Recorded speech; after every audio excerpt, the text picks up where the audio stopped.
Assalamualaikum warahmatullahi wabarakatuh. Halo teman-teman, perkenalkan nama saya Tiara, biasa dipanggil Ara.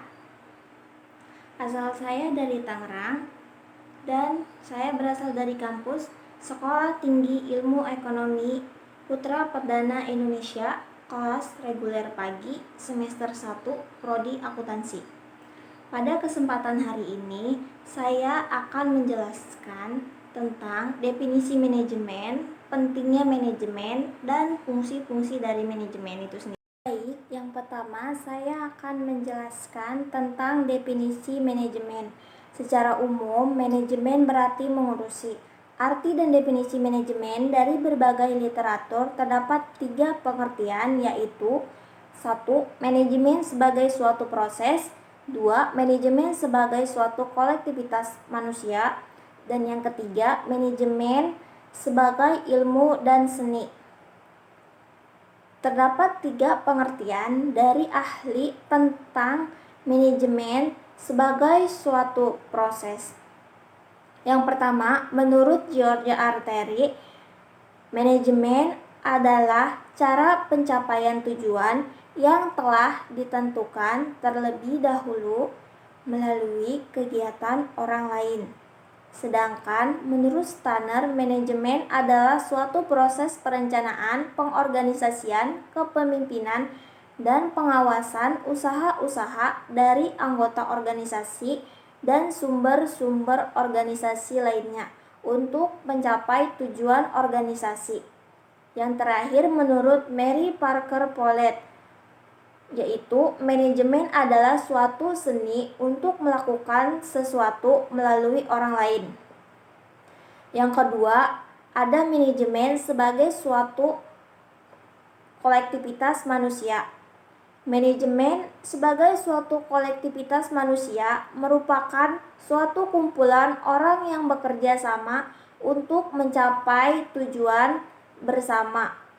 Kumpulan orang-orang ini menunjukkan adanya tingkatan kepemimpinan dan atau pimpinan atas, menengah, dan bawah. Pendapat ini dikemukakan oleh Henry Fayol. Dan yang ketiga, itu ada manajemen sebagai ilmu dan seni. Maksudnya adalah manajemen adalah ilmu dan seni untuk melakukan tindakan guna mencapai tujuan bersama. Selanjutnya, saya akan menjelaskan tentang pentingnya manajemen. Yang pertama, pekerjaan sulit untuk dilakukan sendiri sehingga diperlukan pembagian tugas dan tanggung jawab dalam penyesuaiannya. Yang kedua, perusahaan dapat berjalan dengan baik jika manajemen diterapkan dengan baik.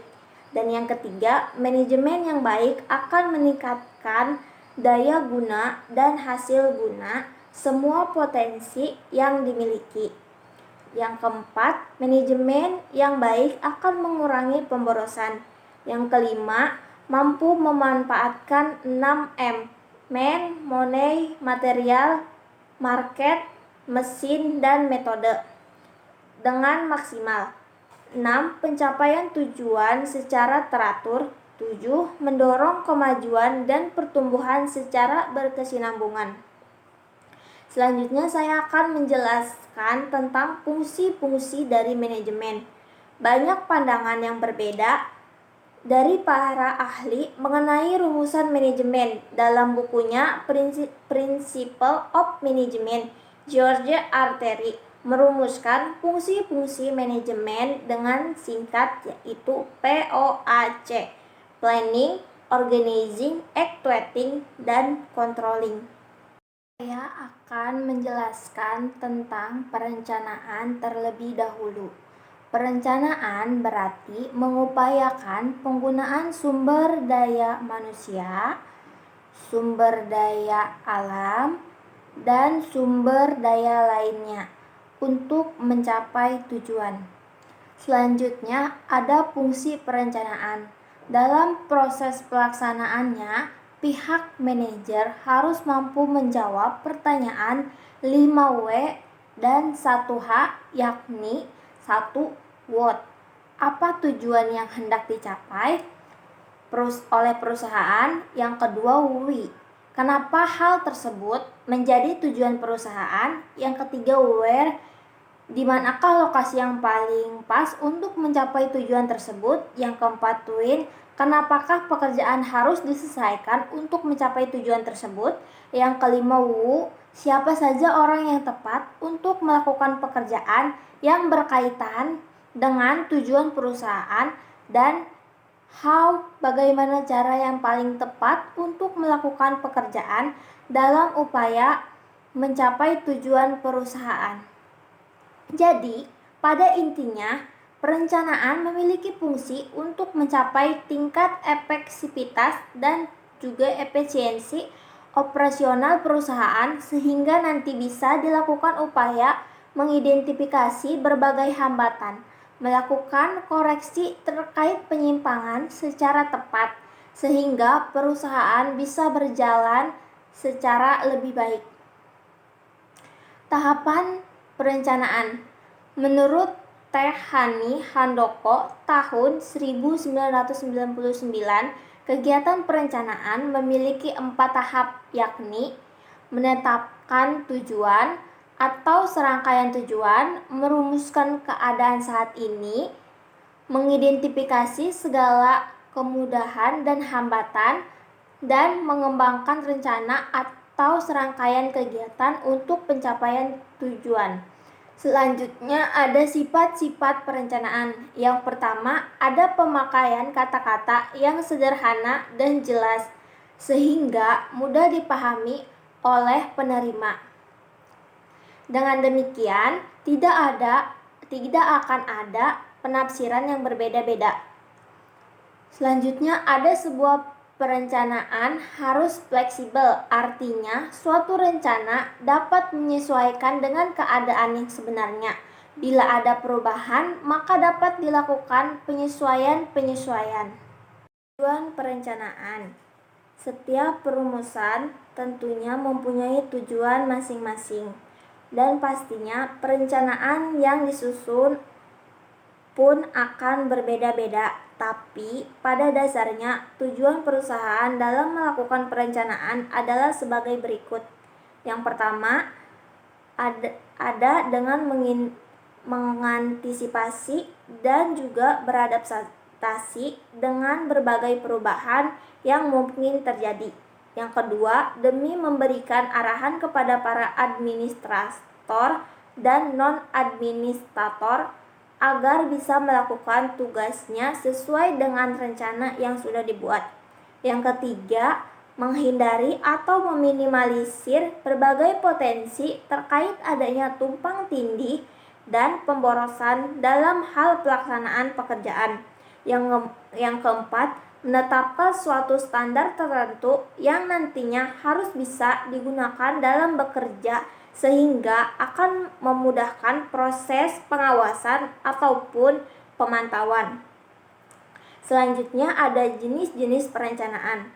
Pada umumnya, perencanaan terbagi menjadi 3, yakni berdasarkan tingkatannya, berdasarkan jangka waktunya, dan juga berdasarkan ruang lingkupnya. Yang pertama, perencanaan berdasarkan tingkatannya, yaitu master plan atau rencana induk, adalah suatu perencanaan yang lebih menekankan pada kebijakan perusahaan yang dimana tercantum tujuan dan kurun waktu dan ruang lingkup yang lebih luas. Dan operational planning atau rencana operasional adalah suatu perencanaan yang lebih menekankan pada pedoman atau petunjuk dalam hal melaksanakan berbagai program perusahaan. Selanjutnya ada day to day planning atau rencana harian, adalah perencanaan yang di dalamnya terdapat berbagai kegiatan yang lebih bersifat rutin. Perencanaan berdasarkan jangka waktu. Yang pertama, rencana jangka panjang atau long term planning adalah suatu perencanaan yang dibuat dan akan tetap berlaku dalam kurun waktu hingga 25 tahun. Selanjutnya ada rencana jangka menengah atau medium range planning, adalah suatu perencanaan yang dibuat dan akan berlaku dalam kurun waktu 5 hingga 4 tahun. Yang terakhir, rencana jangka pendek atau short range planning adalah suatu perencanaan yang dibuat dan akan tetap berlaku dalam kurun waktu 1 tahun. Selanjutnya ada perencanaan berdasarkan ruang lingkup. Rencana strategis atau strategis planning adalah suatu pencapaian yang di dalamnya memiliki penjelasan terkait kebijakan dan kurun waktu yang lama, dan waktu pelaksanaannya pun juga lama. Biasanya jenis perencanaan ini sangat sulit untuk dimodifikasi. Selanjutnya ada rencana taktis atau tactical planning. Adalah suatu bentuk perencanaan yang di dalamnya memiliki penjelasan yang bersifat pendek serta lebih mudah untuk disesuaikan kegiatannya selama tujuannya masih sama. Rencana terintegrasi atau intricate planning adalah suatu bentuk perencanaan yang di dalamnya memiliki penjelasan secara menyeluruh dan lebih terpadu. Setelah menjelaskan tentang perencanaan, sekarang saya akan menjelaskan tentang pengorganisasian atau organizing. Definisi dasar organisasi dapat didefinisikan sebagai sekelompok orang yang saling berinteraksi dan bekerja sama untuk merealisasikan tujuan bersama. Berdasarkan definisi tadi, jelaslah bahwa dalam suatu organisasi minimum mengandung 3 elemen yang saling berhubungan. Ketiga elemen organisasi tersebut adalah sekelompok orang, interaksi dan kerjasama, serta tujuan bersama. Pengorganisasian adalah proses penyusunan struktur organisasi yang sesuai dengan tujuan organisasi, sumber daya yang dimilikinya, dan lingkungan yang melingkupinya. Dua aspek utama organisasi adalah departementalisasi dan pembagian.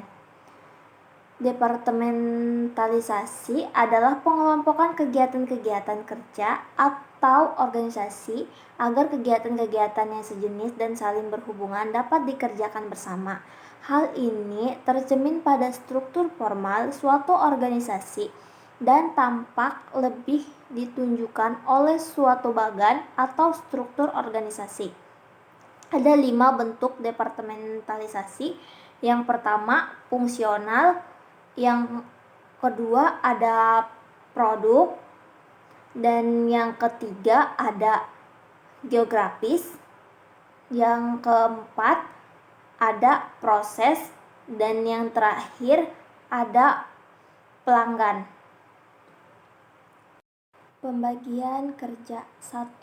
Pengorganisasian atau organizing merupakan pembagian kerja yang direncanakan untuk diselesaikan oleh anggota kesatuan pekerjaan, penerapan hubungan antara pekerjaan yang efektif di antara mereka, dan pemberian lingkungan dan fasilitas pekerjaan yang wajar sehingga mereka bekerja secara efisien. Yang kedua, pengorganisasian disebut juga sebagai suatu pekerjaan, membagi tugas, mendelegasikan otoritas, dan menetapkan aktivitas yang hendak dilakukan oleh manajer pada seluruh hierarki. Tujuan pengorganisasian. 1. Membagi pekerjaan yang akan diselesaikan menjadi pekerjaan dan departemen tertentu.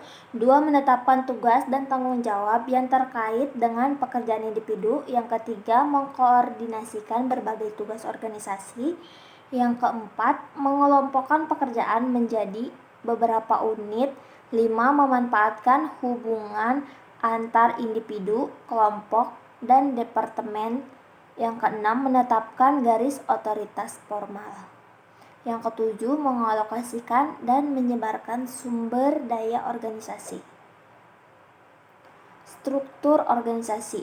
Struktur organisasi menggambarkan aspek penting dalam hierarki organisasi, yaitu 1. Pembagian kerja, 2. Rantai pemerintah hierarki, yang ketiga tipe pekerjaan yang dilakukan. Yang keempat, pengelompokan pekerjaan. Yang kelima, tingkat manajemen. Struktur organisasi. Bentuk bagan dapat dilihat sebagai berikut. Proses organisasi. 1. Proses komunikasi. Yang pertama, komunikasi ke bawah. Yang kedua, komunikasi ke atas. Yang ketiga, komunikasi horizontal. Dan yang terakhir, komunikasi diagonal. Yang kedua, ada proses pengambilan keputusan. Yang ketiga, ada proses evaluasi hasil kerja. Dan yang keempat, ada mengurangi aplikasi dalam mengambil keputusan manajerial yang penting. Yang kelima adalah proses imbalan, dan yang terakhir adalah proses sosialisasi dan proses karir. Penjelasan yang ketiga yaitu actuating. Definisi actuating secara umum. Actuating diartikan sebagai pergerakan orang lain. Pergerakan pada hakikatnya merupakan suatu usaha dan dampak pekerja untuk mencapai tujuan yang telah ditetapkan secara efektif dan efisien. Menurut Hussein 2003, sedangkan menurut Robert Arteri merupakan usaha menggerakkan anggota-anggota kelompok sedemikian rupa hingga menjadi keinginan dan berusaha untuk mencapai sasaran perusahaan. Dan sasaran anggota-anggota perusahaan tersebut oleh karena para anggota itu juga ingin mencapai sasaran tersebut. Tujuan actuating. 1. Menciptakan kerjasama yang lebih efisien. Yang kedua, mengembangkan kemampuan dan keterampilan staf. Yang ketiga, menumbuhkan rasa memiliki dan menyukai pekerjaan. Yang keempat, mengusahakan suasana lingkungan kerja yang mengingatkan motivasi dan prestasi kerja pegawai. Yang kelima, membuat organisasi berkembang secara dinamis. Fungsi actuating. 1. Mempengaruhi orang-orang supaya bersedia menjadi pengikut. Yang kedua, menaklukkan daya tolak orang-orang. Yang ketiga, membuat seseorang atau orang-orang suka mengerjakan tugas dan dengan lebih baik. Yang keempat, mendapatkan, memelihara, dan memupuk kesetiaan pada pimpinan, tugas, dan organisasi tempat mereka bekerja. Yang kelima, menanamkan, memelihara, dan memupuk rasa tanggung jawab seseorang terhadap masyarakat. Teknik actuating. 1. Commanding. Memberikan komando atau perintah dan atau membuat pegawai melakukan pekerjaan. Yang kedua, directing. Memberikan pengarahan dan memberikan petunjuk-petunjuk, saran-saran, atau instruksi kepada staf harus diberikan dengan jelas. Yang ketiga, communicating. Berkomunikasi dan proses di mana ide-ide ditransmisikan ke yang lain dengan tujuan untuk mencapai efektivitas kegiatan. Yang keempat, stimulating. Memberikan stimulus atau rangsangan dan merangsang dan memengaruhi anggota untuk melaksanakan tugas-tugas dengan antusias dan kemauan yang baik. Yang kelima, ada coordinating.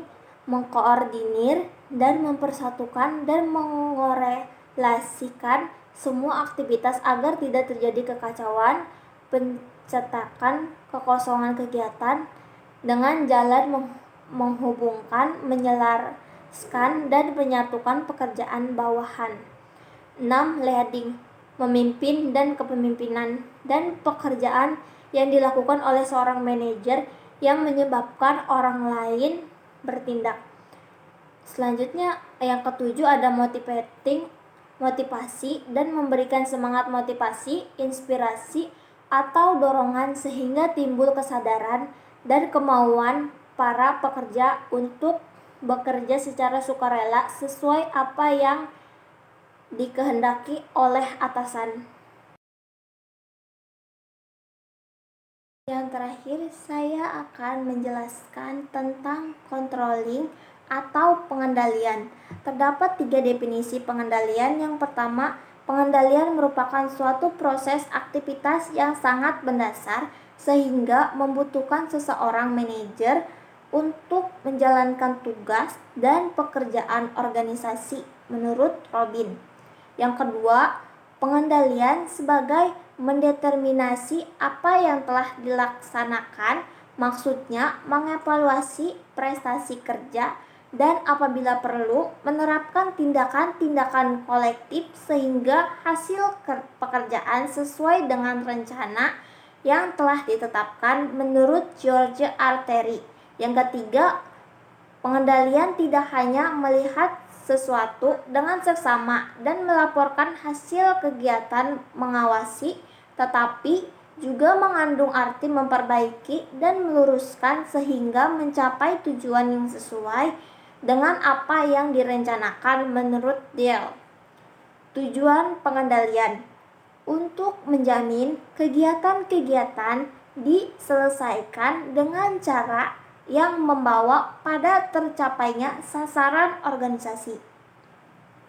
Selanjutnya ada pentingnya pengendalian. Ada beberapa faktor yang membuat pengendalian semakin diperlukan oleh setiap organisasi adalah: 1.